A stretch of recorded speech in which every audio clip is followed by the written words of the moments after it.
स्वयं माता पार्वती के पैरों तले जमीन खिसक गई जब उन्होंने देखा कालों के काल महादेव अपने मस्तक पर एक ऐसा चंद्रमा धारण कर रहे हैं जिसकी रोशनी लगभग बुझ चुकी थी। पार्वती जी ने घबराकर पूछा, स्वामी, जो स्वयं अंधेरे में डूब रहा है, उसे आप अपने शीश पर क्यों रख रहे हैं? महादेव की आंखों में करुणा थी।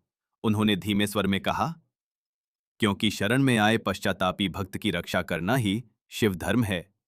लेकिन चंद्रमा की ये हालत हुई कैसे? किस शाप ने आकाश की सबसे सुंदर रोशनी को धीरे धीरे मिटाना शुरू कर दिया? यही है सोमवार की कथा। चंद्रदेव का विवाह हुआ था दक्ष प्रजापति की 27 पुत्रियों से।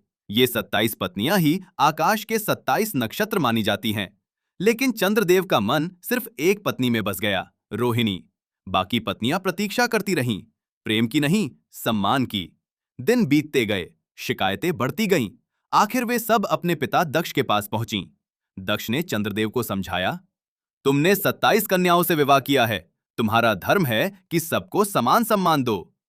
लेकिन चंद्रदेव नहीं बदले। उनकी सुंदरता, उनकी चमक अब अहंकार बन चुकी थी। और फिर दक्ष ने श्राप दे दिया, जिस चमक पर तुम्हें इतना अभिमान है, वही चमक अब तुमसे छिन जाएगी। धीरे धीरे चंद्रमा घटने लगे। जो आकाश का सबसे सुंदर दीप था, वो रातों रात बुझने लगा। देवता डर गए, ऋषि चिंतित हो गए, क्योंकि चंद्रमा केवल रोशनी नहीं था। चंद्रमा औषधियों, जल, भावनाओं और मन की शांति से जुड़ा था। जब चंद्रमा कमजोर हुआ, संसार की लय भी डगमगाने लगी। तब चंद्रदेव भागे नहीं, वे गए शिव के पास। प्रभास क्षेत्र में उन्होंने तप किया। आंखों में पश्चाताप था, हृदय में डर था और शरीर से चमक जा चुकी थी। चंद्रदेव ने कांपते हुए कहा, महादेव, मेरा अहंकार मेरा विनाश बन गया। अब मुझे आपकी शरण चाहिए। शिव मौन रहे, क्योंकि शिव पाप को छुपाते नहीं, लेकिन पश्चाताप को ठुकराते भी नहीं। उन्होंने चंद्रमा को पूर्ण रूप से श्राप मुक्त नहीं किया, क्योंकि कर्म का फल मिटता नहीं। लेकिन उन्होंने चंद्रमा को आश्रय दिया, अपने ही मस्तक पर। तभी चंद्रमा घटता भी है और फिर बढ़ता भी है, क्योंकि शिव ने उसे सिखाया, गिरना अंत नहीं है।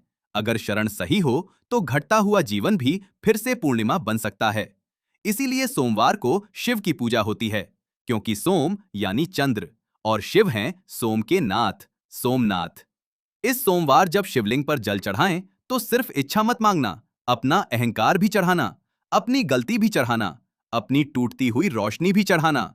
क्योंकि दुनिया पूर्णिमा को पूजती है, लेकिन महादेव अमावस्या को भी अपने माथे पर जगा देते हैं। हर हर महादेव।